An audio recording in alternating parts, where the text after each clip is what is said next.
falling all around him. That's not a bad effort.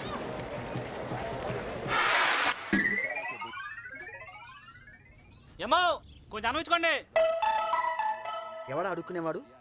గొంతులో ఆర్ద్రత లేదే, పర్ఫెక్షన్ మిస్ అయింది. వీటి గసం తీసుకోవాల్సిందే. మాస్టారు, ఇక్కడ ఓ అడుక్కునేవాడు ఉండాలి. ఏడి? నేనే. నువ్వా? అడుక్కోవటం ఇలా కాదు, ఇలా కూర్చో. నీ పేరేంటి? శివపాదం అండి. చూడు శివపాదం, అడుక్కోవటం అనేది ఒక కళ. ముందసలు మన ఆకారం వికారంగా ఉండాలి. ఎలా అంటే క్యాచ్. Lesson number 1.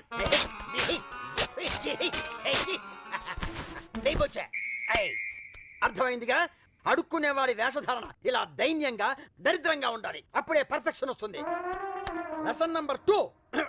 గొంతు సవరణ. అమ్మా అని మనం వరిచే అరుపుకు ఇంట్లో వాళ్ళ పేగులు మడతబడిపోయి ప్లేగు వ్యాధి వచ్చిన వాడిలా భయపడిపోయి గబ్బగబ్బా కుండెడు కూడు పట్టుకొచ్చి మన బొచ్చులో వెయ్యాలి. ఏది అరు? అమ్మా అమ్మా అడే ఛీ! అమ్మాయా అమ్మమ్మా. మదర్ చాలు, గ్రాండ్ మదర్ అక్కర్లా. అమ్మా అమ్మా 50% ఓకే. అదే ఊపు మెయింటైన్ చేయి. ముద్ద పడింది. ఏమిటండి అవతారం?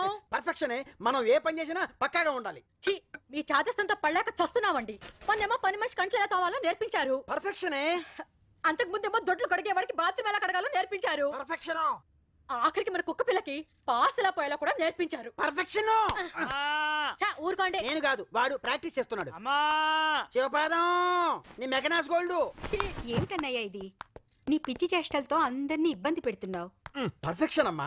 ఇప్పుడు అది ఉండబట్టే కదా నువ్వు సింగిల్ హ్యాండ్ తో బావగారు లేకపోయినా ఇన్ని ఫ్యాక్టరీలు లెక్కలేనన్ని ఆస్తులు మెయింటైన్ చేయగలుగుతున్నావు. అది సరే, న్యూజిలాండ్ లో ఉన్న బాబు నుంచి ఫోన్ ఏమైనా వచ్చిందా?